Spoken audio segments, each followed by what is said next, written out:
नमस्कार दोस्तों, मैं मंजू गिरी अपने यूट्यूब चैनल पर आप सभी दर्शकों का बहुत बहुत स्वागत करती हूं और आप सबके बीच एक ललनवा गीत लेकर आई हूं। गीत सुनना, जैसा लगे कमेंट में ज़रूर बताना। गीत अच्छा लगे तो लाइक शेयर सब्सक्राइब ज़रूर करना।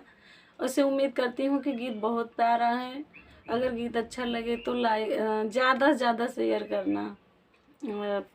जो हमारे चैनल पर नए नए दर्शक हैं उनसे हम रिक्वेस्ट करते हैं कि चैनल सब्सक्राइब ज़रूर करें और हमारा भी सपोर्ट करें। तो चलिए देर न करते हुए सुनाते हैं दोस्तों। रामा जा चले हाई सीता बियाहन धरती गोहन माई लागी रे लालन मायर धरती गोहन माई लागी रे ललन धरती के लागे से पर्वत लागे यर धरती के लागे से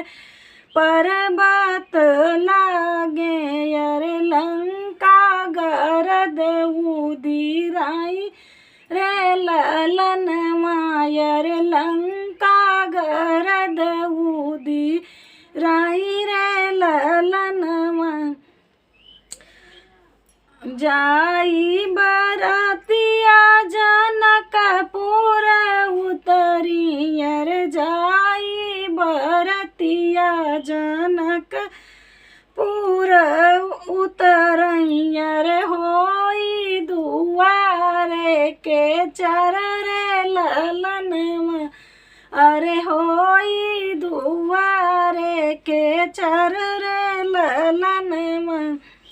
धाई नौनिया जालू तुरी लगा मैयर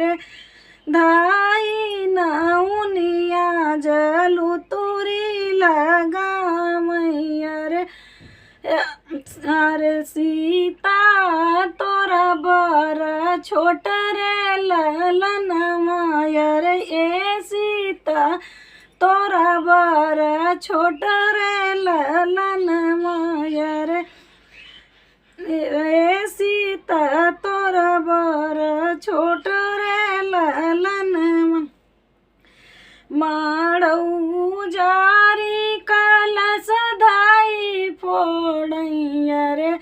मानिक दिया ना बूझावै रे ललन मायर मानिक दिया ना बूझावै रे ललन बाबा जनक जी कैस मति मारी रे बाबा जनक जी कैस मति मारी अरे मोरा बार खो जाई छोट रे ललन मायर मोरा बार खो जाई छोट रे ललन 10 सखी अगवा से 10 सखी पिछवा से 10 सखी आगे यार 10 सखी पाछे यार 10 सखी सीता के साथ रे ललन मायर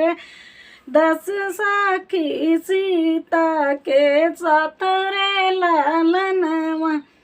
सीता सुहागिन चाली दौड़ा हरियर दुल्हे देखन हम जबै रे ललन मायर दुल्हा देखन हम जबै रे ललन मायर दुल्हा देखन हम जबै रे ललन खिड़की के ओरिया से चितवाई सीता यर खिड़की की ओरिया से चितवाई सीता यर पड़ीगा दूल्हे पर ध्यान रे नलन मायर पड़ीगा दूल्हे पर ध्यान रे ललन मायर ऐसी नाउनिया के गड़ना गड़ऊ भैया रे, ऐसी नाउनिया के गड़ना गड़ऊ भैया रे, मोरा बार दुई जी के चांद रे ललन माया रे, मोरा बार दुई जी के चांद रे ललन मा। फिर से कलशवा गोठवा मोरे बाबा, गोठवा मोरे बाबा, अरे मानिक दिया ना जलवा रे ललन माया रे, मानिक दिया ना बू जलवा रे ललन माया रे। फिरी रचौ हमारा बियाह रे ललन माया रे, फिर रचौ हमारा बियाह रे ललन माया। फिर से मोरे बाबा माड़ौ छवाया रे, कई दे हमारा बियाह रे ललन माया रे, फिर रचौ हमारा बियाह रे ललन मा।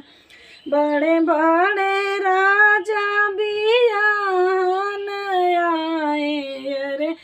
बड़े बड़े राजा बियान आए, अरे हंसी होई है, अरे हंसी होई है बाबा तोहर रे ललन मा, अरे हंसी होई है बाबा तोहर रे ललन मा। धन्यवाद दोस्तों।